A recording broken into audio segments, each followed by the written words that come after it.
So we've got Guy back, we've got George here, we've got Sophie and Kelly.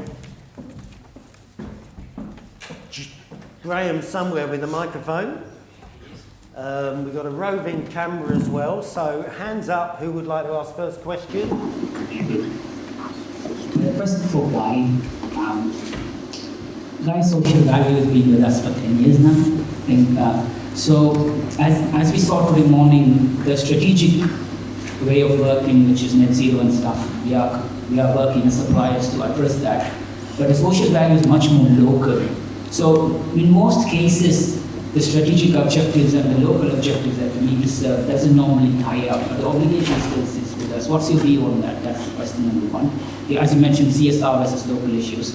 If we still go back and do the local issues, will it be nice to have a data repository of these are the local issues by borough or something, so that we could be specific, because in most cases we need to identify those who intend the process, then redo that during delivery of the actual contract. Sometimes it doesn't match up. And the third one is, we also identify contracts where it's delivered by a private sector, but it got insourced. But the public sector is not measured in the same way as the public sector, as the private sector in the social value. Is social value only for private sector, or public sector also do that? So those are some of the questions. Sure, thank you. Okay. I like always having the right, one question at a time, please, though. I'll dive into a couple of them, but I'm sure that colleagues can answer those you as answer well. them all. So first off, funny enough, I'm glad you mentioned CSR versus sort of local, which is a big issue, and George mentioned that as well. And I do think there's a challenge for especially national organisations that have a sort of embedded corporate responsibility, CSR sort of strategy that might be delivered, near to your headquarters, which you guys are doing. How do you make that relevant? So if you're in Bury, how do you make it relevant if you're trying to win work in Islington, for instance? And it's a particularly acute case with local authorities. They don't care that Bury people are benefiting from this contract. I mean, they do, but they don't really, in as much that their members, the people who are democratically voted in by the local citizens, have a responsibility to maximise wealth for and growth for those areas. So they are really hyper-focused on local stuff. Now, if you're in London, quite often they're willing to stretch it to 2 or possibly 3 local authorities. If you're in Birmingham, forget anything outside Birmingham. If you're in Manchester, forget anything outside Manchester. If you're in, and it's a challenge. But it's a challenge that's not going away, I can tell you that now, because this is our sort of democratic leaders that are looking at this. How do we make ourselves accountable? Because they see it as an issue of accountability. Local taxes means local benefit. Okay, there's national money comes in. So there's a really interesting challenge here, and you need to grapple that. And I think it's not to say you can't have a national CSR strategy, you can. You need to think about how can it be delivered locally. So that's one question. On the needs stuff, it's really important, needs analysis, and actually one of the things that we're looking at the moment is having a single repository for all needs across the country, so that if you're bidding for work, and we're doing this already with some local councils, there's a single point of truth, if you like, around the needs. So you can understand what the local needs are. And the final thing was, I only wrote down social value, and I tell you what the question was. Is it here to stay? Was that something like that? Or is it just public or is it private? Oh yeah, no, is it public-private? Yes. So it's started in the public sector. It is now, and it's transformed the public sector. I think it's going to just spread all over the private sector. The reason is that most big businesses see responsibility as a core issue. They can't not address it in my book. I mean, they're just going to have to at some point. And so I think that whether you work private or public, you need to be embracing social value, because there's kind of no escape from it, really. The question was, is only private sector measured for social value, or an in-source contract where a public sector then runs a contract? They're also measuring for social value. Yeah, so everyone's going to have to measure for social value, basically, whether you're public or private. So if you're insourcing it, yeah, absolutely, it's got to be. So if you're insourcing a private contract into the public sector, yes, it's just going to cover everything, for sure, because our communities are the places that matter. It's that, and as I said, in your world, it's about place. Place is right at the top of that agenda of how do you deliver value to place. Okay. Can I just add to that, Mark? Yeah. If you Get the mic to the unpick next lady. and unpack ESG, Why don't you just move your microphone a bit closer to you? or I'll move my mouth closer, which is probably a lot easier. Thanks, Guy. If you actually unpick ESG, ESG is absolutely fundamental to social value, so it's environmental, social and governance. And you're not going to get away from it. It's not a public-private sector debate, because ESG will be the criteria that lenders lend on. And once you start and worry about your working capital, and where you've got to get your loans from, then you take ESG seriously, and then that drives the S bit, which is the social bit. Yeah. I can sit back now. Can we go to, yes? Perfect, thank you. Mine's for Kelly and Sophie. You mentioned getting the leaders on board, so leadership are on board with what you were doing, and then you spoke, I think, about 92% of people who had responded had bought into the idea. I'm curious, because you are in the HR and L&D department, how you engaged with that middle management team to help drive the agenda, because in FM particularly, and not just drive the day operational job, but really get that investment and buy-in and make that substantial change. So top tips, essentially. Yeah, sure. I'll kick off if you want, Karen. You can chip in. But I think for us, and it's, I suppose, talking about Chroma, I'd said when I was doing my piece on Chroma that the networks that we have are all sponsored by a board member, and I think from our perspective that gives weight and it shows the importance of these networks, but it is really up to all of the individuals involved to drive it. And I don't think there's necessarily an easy answer. It's that we make the time and we put the importance on it. So communication is always a challenge, but I do think when it comes to our management, we've got various networks, we've got heads of department meetings, we've got other kind of breakout sessions, and it's on us. We always make it an agenda item as part of those, so that there is a regular touch point and opportunities for the discussion to be generated. So yeah, I think maybe to use the answer that probably everyone's going to give, there is no easy answer, but it's on us. We've got to make the time and we've got to put it on the agenda when it comes to those management meetings and those management communications. I don't know if you want to... Yeah, just to add to that, I think the key is, and probably not the right thing to say, but you've got to demonstrate what's in it for them. Otherwise, they won't be on board with it. You've got to sell the advantages to them and to their workforce and how it will actually... Because we all know area manager level, which I think is what you're referring to in your question, they are so busy in FM. It's just whirlwind. It doesn't stop. But when they could see that it would improve retention, recruitment, the training would decrease having to onboard more employees, which essentially takes up time, when they saw the benefits, they bought into it. So that's what we had to do, sell the benefits and what was in it for them. Okay, got a question over here with Keith. Okay, just a sec, let JT get to you, so we... Because Keith's 70 this month. Thanks for the embarrassment, Martin. Well, my question is for George.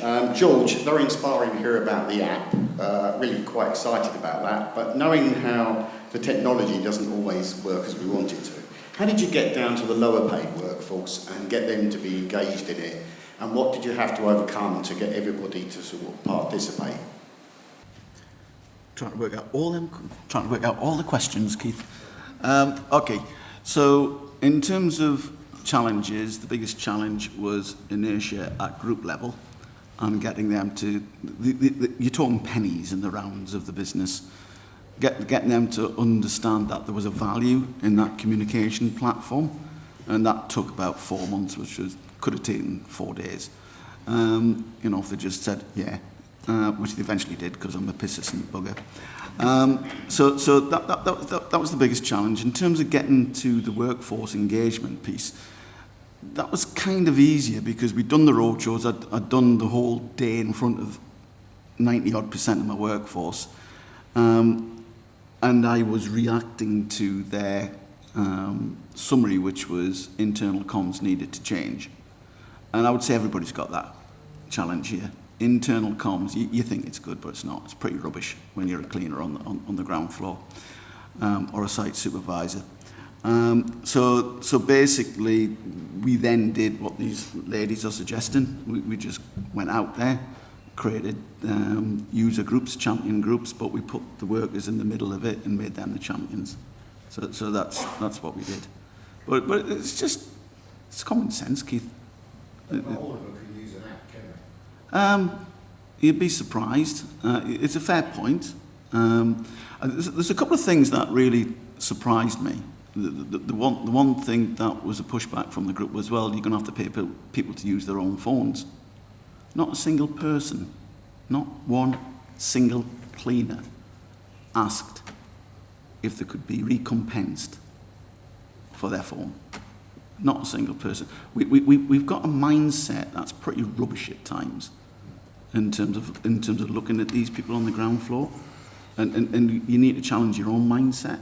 But you are right. Not everybody can use an app, but you know what? Most of them have got kids that help them use the app.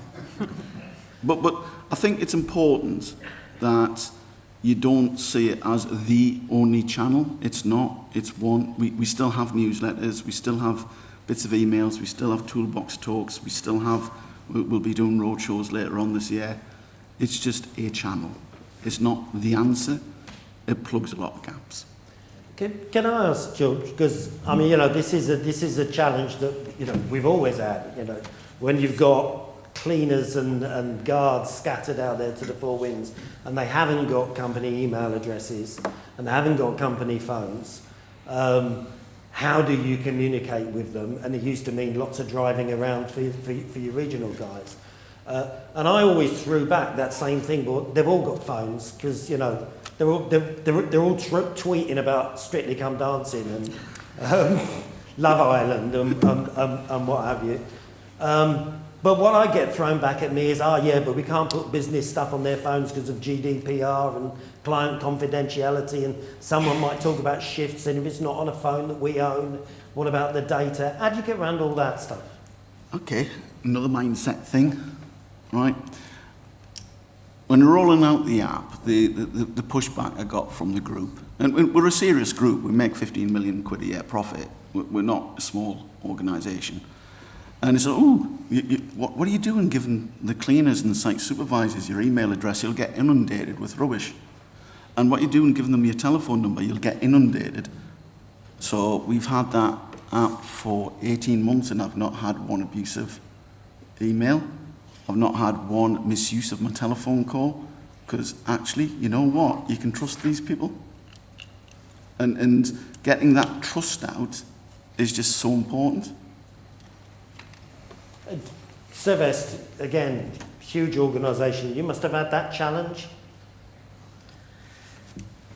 Absolutely. It is a daily challenge, the communication, and I can't remember who mentioned it earlier, and I think we always fall back on, well, we can just cascade that information. I think we all know it's a case of Chinese whispers. By the time the message then gets to the front line, it's an entirely different story. But I think that's where I think the future is around innovation, thinking creatively and using different platforms other than cascading. So with your app, with our learning and development platform, we've got to try and think outside of the box, because ultimately the messages that we want to deliver and the improvements we want to bring are for those people who are working on the front line. They're not necessarily for us that are sat in our offices with a company email and feel like we're fully up to speed. So yeah.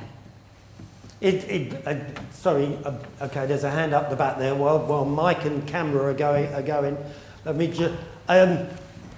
I've run various workshops and things with people. One that I keep hearing is that contract managers, so there's all this debate about how does the corporate stay in touch with the people on site, and the contract managers tell me, I've got a WhatsApp group. And then the IT police go mental about there being a WhatsApp group and communication and clients and what have you. But for goodness sakes, it works. And actually, can't you trust people? Who's going to be brave? Who's using WhatsApp groups to communicate with their people? Look, half the room. Sod the IT police. At the back there. Thank you for that segue into IT, guys. That's what we do. There's some really interesting points the panel make. I think broadly, I agree. You've got to give people what they want. So the thing, the observation I've got of certainly some of the points I heard today is what people are really tapping into is what the frontline and the near frontline employees are really asking for. So they're finding the points of interest, they're engaging with them, and a lot of this is a really simple. It's a simple thing to do. You need a workforce management strategy. You need to address the things that matter. Fundamentally, these organisations, all of our organisations, the workforce is our business, it's our brand. We need to recognise that. We need to give them the recognition, the power to self-serve, to have dignity in the workplace. Some of the things that I know Eric Wright will get to in due course will be giving the ability to do early wage access if that's a thing that the employees start to ask for. You've got to have a workforce strategy. If you don't have one, if you're largely dependent on a workforce, it's going to disappear. One of the things I'm interested to hear from the panel, though, is given the changes they've made, are they seeing a difference with the retention of talent in their business? Because that is one of the largest strategic issues facing every service provider today. And are the initiatives actually delivering a return on investment for you?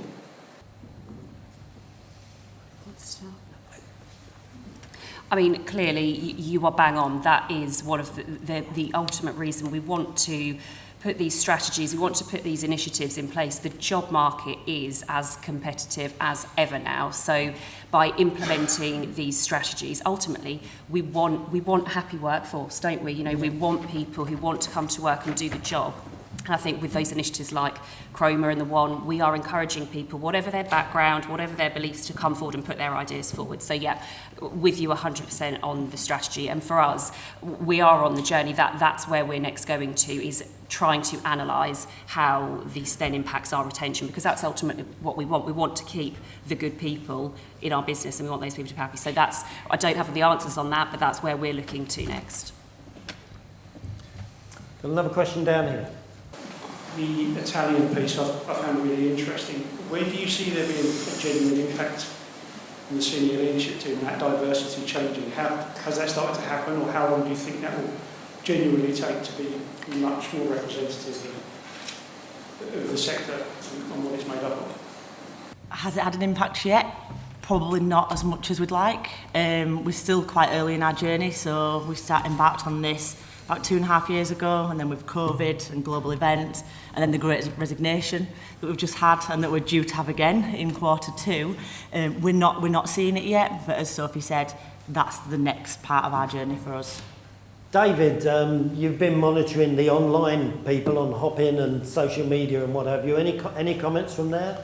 I have been trying to gather up some interesting questions. None so far. But you've posed them a question, haven't you? I have. We've got some polls.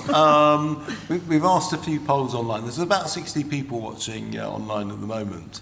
We've asked, is sustainability a more important issue in shaping FM's future than technology? And 78% have said yes.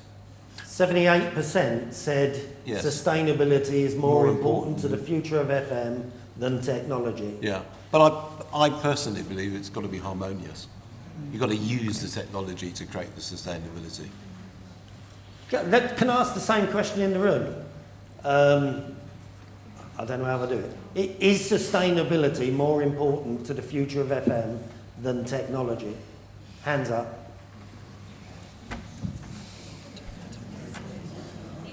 I agree with okay. and is technology more important than sustainability? No, it's just enabling.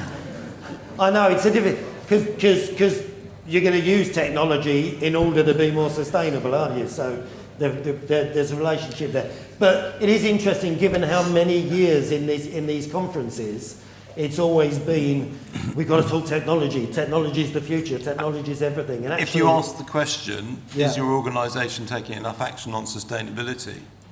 It's pretty much split. And a third are saying yes, and 2/3 are saying no. So I think 2/3 are saying their organisation isn't doing enough. Isn't doing enough. Is your organisation doing enough on sustainability? Hands up. Right. Is your organisation not doing enough on sustainability? Yeah, the majority. Yeah, okay. So I think reflects that's the room. fascinating. Interesting. Can I just jump in? Yes, go on. I'm going to be slightly controversial, and forgive me ahead of time. It's been really interesting listening to the conversation, and it's kind of diverted down, technology and communications, right? And I'm sitting here thinking, and I'm not in FM, so I don't recognise this as an issue, but I can hear it's an issue, and you're struggling to talk to people on your front line, so to speak. And I'm trying to link that to social value, as opposed to just being hygiene. I mean, my gut tells me it's hygiene.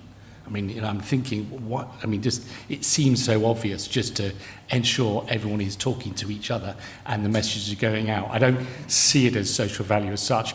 I think, again, the technology can deliver something, enable a conversation around well-being. But the thing we're all missing is that the conversation so far has been quite internal focused. How are we supporting our people? And that's really important, don't get me wrong. Well-being, communication, all those things. The social value conundrum is not about how you are supporting your people. It is, but it's not. It's about how are you going to help your occupier, the client you're working with, engage more fully with communities. How are you going to reach out via the contract into communities? And I think the area for me, and it'd be great this time next year, is to find someone who can actually talk about how they have worked with their occupier in their building, because of course you're looking after buildings for occupiers, you are not the occupier. How have you unlocked the power of your occupier to deliver more? And that's where I think the future of your industry is. I don't think it's in just doing the hygiene stuff. I think everyone's going to get that sorted. I don't think it's just in doing, your sustainability strategy. Everyone's going to get that sorted. How are you going to differentiate yourself so actually you're doing more for your occupier and for your investors? And I had a conversation with Steve True, who actually I didn't realise, but Steve True is he runs a cleaning company. You might think, well, you all know that's how important that is, right? But he does cleaning at 245 Hammersmith Road, which I didn't realise he was here. But he's doing all sorts of things with local employment. And that's where I think you need to really begin to go outside of your businesses, start looking outwards, understanding what communities need, and then come back and just talk about how you're reinventing your buildings. Of course, you've got to get everything else sorted, so don't misinterpret me. But I do think there's a bigger picture here that this conversation is just missing.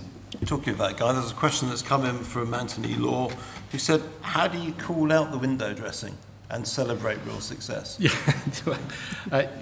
well, it would be through measurement and management and using our portal, obviously. Of course I would say that, wouldn't I? No, I think it's actually, it's a really good point, a really, really good point. And I just heard recently that someone is, made a bid for social value, and they've said they're going to spend, about 30% with social enterprises of the total revenue of the contract. And I'm thinking, is that it? All you're going to do is spend 30%, as if employing a social enterprise to do everything is the answer to all social value. It kind of misses the point in my book, to be honest with you. Not least because how do you know the social enterprise, that these guys are aside, because they are probably classed as a social enterprise or charity even. How is that the right answer?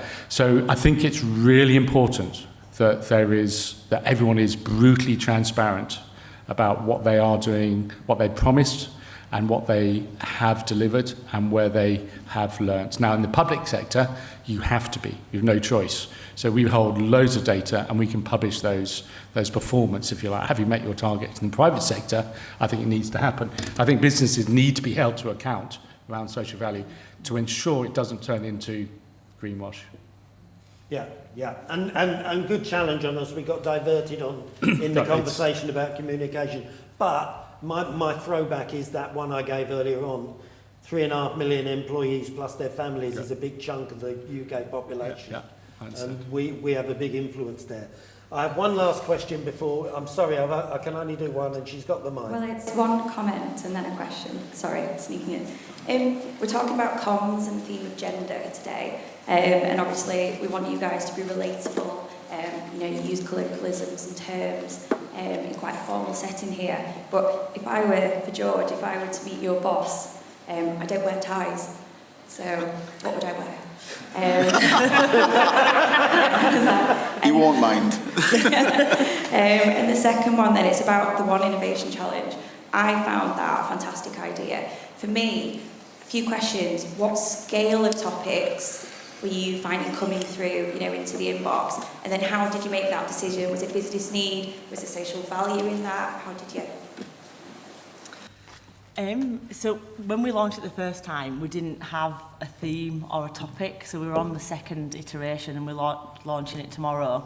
And the theme is going to be sustainability and well-being. So we want to make it more topical of what's going on in the world and the business at that time.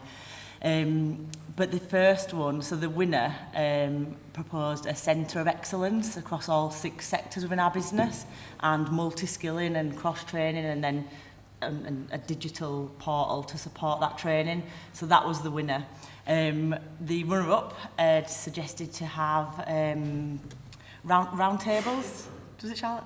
It's client-led roundtables for market research to find out actually what do our clients want, what are clients needing, how can we start to answer some of the questions that they have. And actually, we've so far done 2 of those. I think that's a really important part. Sorry. Sorry, Charlotte. That was a really important part of the competition, was that it wasn't that there was one winner and just that idea got implemented into our business. In some aspect, every single one of the finalists have had their idea implemented, because it is about listening to them. If they're the ones that I work in our marketing and communications team, and it's very easy for me to sit in my home office in my spare bedroom and make assumptions about what our employees want to hear from us or what our clients want to hear from us. But this was all about going out there and actually asking those questions. And I think we spoke a lot about today about things that we've missed maybe. I think that's something that we were missing for a long time. Like, how about just asking the question? How about asking our clients these questions? How about asking our employees these questions? And actually we can learn so much from that, and that's what the One competition was all about, and something that's had a really, really big impact actually, and we're really excited to be launching it tomorrow, which is why I have to go home and work this evening and make sure we're ready to launch it. But yeah, something that we're really proud of. Yeah, and the other, the third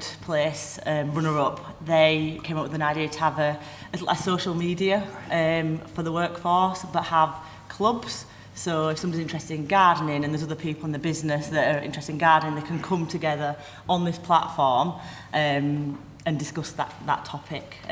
So just all about engagement really, and we've obviously implemented that with the online learning platform. That's been a really interesting session. Thank you very much. Please, big thanks to our panel as they return to their seats.